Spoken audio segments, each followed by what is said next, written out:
Welcome to Story Time with the Self Love Lab. Hansel and Gretel.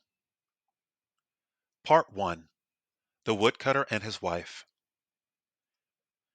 Once upon a time, a brother and sister named Hansel and Gretel who lived in a hut in the woods with their father, a poor woodcutter.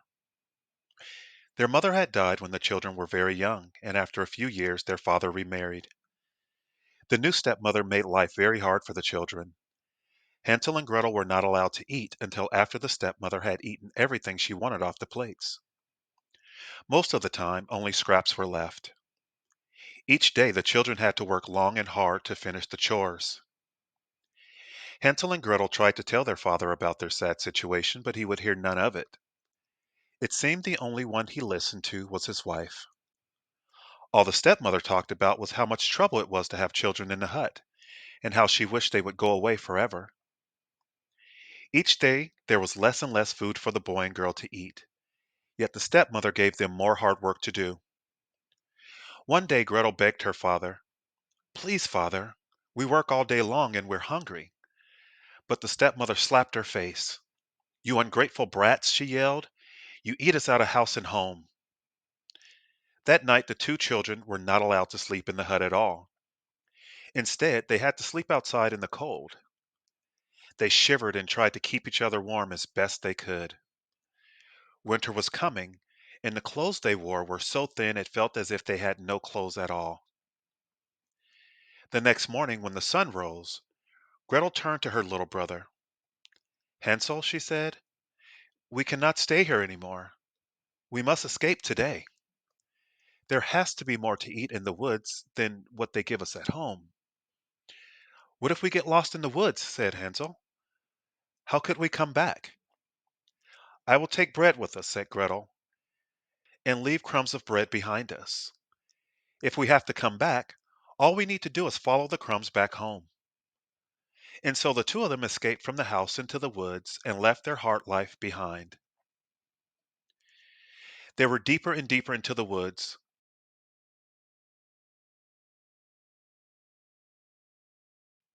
Gretel was careful to drop one crumb behind her, and then another, just as she said she would do. Alas, they looked for anything to eat. An apple tree, a pear tree, nuts on the ground, even dried up berries. There was nothing to be found. The trees and bushes were all past the time when they bore fruit. The poor children were hungrier than ever. At last, poor Hansel and Gretel knew if they did not return to their hut, they would surely starve. All they needed to do was to follow the breadcrumbs that would lead them home. Yet when they looked for the trail of breadcrumbs, there was nothing to be found. The breadcrumbs were gone. A bird up into the air, and its beak was a large breadcrumb. Hansel and Gretel were stuck with grief. The birds must have swooped down and stolen away all the breadcrumbs. A wolf howled in the distance. The sun was setting. Hansel and Gretel were lost and hungry. Now they were scared too. "Gretel," whispered Hansel in fear, "what will we do?" She did not know what to say. All she could do was to hug her little brother. Every minute it was getting darker and darker. A wolf howled in the distance again. All of a sudden, Gretel saw a small light shining far away. It must mean someone was living there deep in the woods. "Look," cried Gretel, "I bet whoever lives there will be kind and will take us in." The two children sped as fast as they could to the light in the distance. When they got closer, they were amazed by what they saw. If you can imagine this, from top to bottom, this hut was made entirely of candy, covered with white frosting and red licorice bricks, and decorated by candy all around the doorway and its gingerbread roof. What a sight it was to see. Before Gretel could say, "I bet it will be okay if we have just a little taste," both of them were nibbling bits and then chunks of frosting and candy.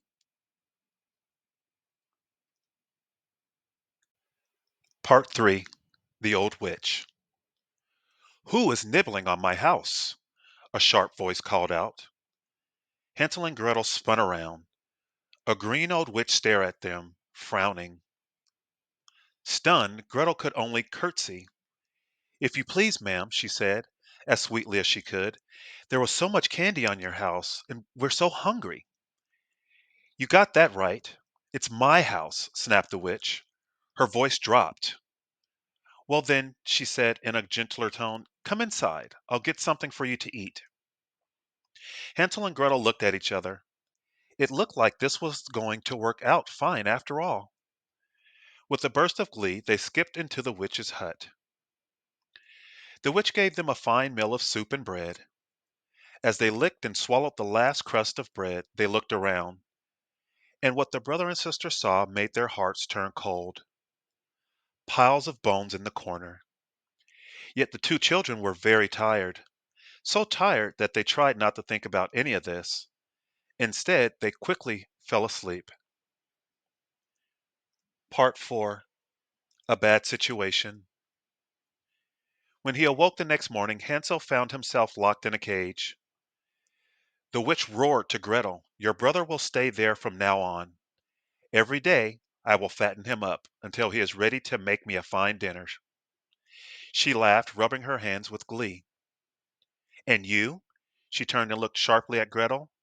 "You will do as I say." Gretel worked hard all day doing chores for the witch, and Hansel was well fed just as the witch said. Each morning the witch would say to the boy, "Show me your finger. I will feel how plump you are getting." For the old witch could not see very well. Hansel held out his finger. The witch smiled when she felt how plump he was getting. "Gretel," Hansel whispered to his sister in fear, "what can we do? Soon I will be plump enough. Who knows? Any day now, the witch may want to eat me." His sister wished she had a plan, but could not think of anything she could do. One night, when the witch was sleeping, Gretel had an idea. She picked up a bone from one of the piles on the floor and woke her brother. "Hansel," she said, "the next time the witch asks to see your finger, hold out this bone to her instead." The next morning he did just that. "Hm," said the witch, touching the bone and thinking it was the boy's finger. "This is going to take longer than I thought." At least I have more time, Gretel thought, but still she could not think of any way they could both escape. Each morning when the witch said, "Show me your finger," Hansel held out the thin bone. One day the witch yelled, "I will not wait another day. The boy will be my dinner tonight, no matter how skinny he is." The witch ordered Gretel to start the fire in the oven at once. Gretel worked as slowly as she could. Why was the witch looking at her with such a sly smile? "Be a dear," said the witch with a slow grin.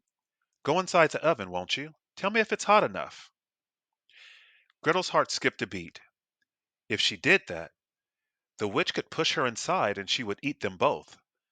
But that gave her an idea. Gretel looked around. "I'm not sure how to tell if the fire is hot enough." "Nonsense," said the witch. "Nothing could be easier. Just go in." Said Gretel slowly. "Please show me first." "Stupid girl," snapped the witch. Mumbling and grumbling, she stepped inside the oven. The moment the witch was inside, Gretel quickly slammed the door. "Gretel!" Hansel cried out. "You saved us!" The sister tried to think fast. "Where's that key to your cage?" She looked and looked. At last she found it below a large heavy vase. She freed her brother from the cage. How they hugged and laughed. Then she went back to the vase. How would it be so heavy? And that is when she found out why. That vase was filled with precious jewels. Their pockets filled with jewels, Hansel and Gretel ran out of the witch's hut as fast as they could. Part 5. Reunited. They soon found a small path and followed it. The small path led to a wider path, and the wider path led to a road. They waited by the roadside, hoping someone would ride by. When a horseman trotted up, Hansel and Gretel waved their hands. When he stopped, the children offered one of the small jewels. The horseman was happy to give them a ride home. When the brother and sister opened the door to their home, their father was wild with joy to see them. He had worried night and day since they left. What's more, their stepmother had died very soon after they left, and so Hansel and Gretel could live happily with their father again. The three of them lived in joy for many years to come. The end.